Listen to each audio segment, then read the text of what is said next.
به بازی جذاب تاس خلق و خو خوش آمدید. این ابزار ساده اما قدرتمند به بچه‌ها کمک می‌کند احساسات خود را شناسایی و بیان کنند. با انداختن تاس و تطبیق آن با حالت درونی، کودکان یاد می‌گیرند هیجاناتشان را نامگذاری و درک کنند.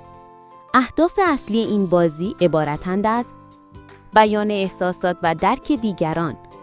کودکان یاد می‌گیرند حالات درونی خود را تشخیص و بر زبان آورند. همچنین با حد زدن احساسات همبازی‌ها، مهارت همدلی و توجه به عواطف اطرافیان تقویت می‌شود. روش اجرا ساده است. هر بازیکن تاس را می‌اندازد تا حالتی مطابق با احساس فعلی خود بیابد. مثلا اگر روی حالت شاد ایستاد، می‌گوید امروز مثل این تاس سرحال و پر انرژیم. این فرایند به کودکان می‌آموزد بین احساسات درونی و نشانه‌های بیرونی ارتباط برقرار کنند. برای تنوع بخشیدن به بازی چند تغییر خلاقانه وجود دارد. در تغییر اول، بازیکنان تاس را تا زمانی می‌اندازند تا حالتی منطبق با احساس یک همبازی پیدا کنند. مثلا می‌گویند فکر می‌کنم علی امروز مثل این تاس مردد است. سپس علی توضیح می‌دهد آیا حدس درست بوده یا نه. این روش دقت مشاهده‌گری را افزایش می‌دهد.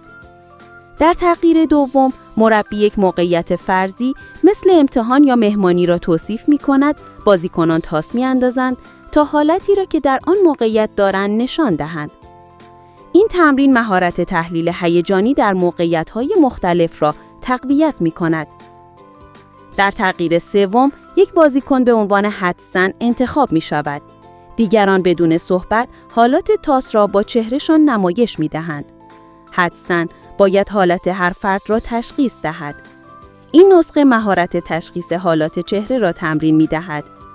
در تغییر چهارم، بازیکنان 3 بار تاس می‌اندازد و داستانی خلاقانه بر اساس آن 3 حالت می‌سازد. مثلا با ترکیب متعجب، عصبانی و شاد، داستانی درباره یک غافلگیری غیرمنتظره می‌گوید. این روش بیان هنری احساسات را تقویت می‌کند. برای اجرای بهتر می‌توانید تاس را با الگوی انتهای کتاب بسازید یا از فروشگاه تهیه کنید. ساخت تاس توسط خود کودکان جذابیت بازی را افزایش می‌دهد. فراموش نکنید برای کودکان خجالتی ابتدا از حالت‌های مثبت مثل شاد یا خوشبین شروع کنید.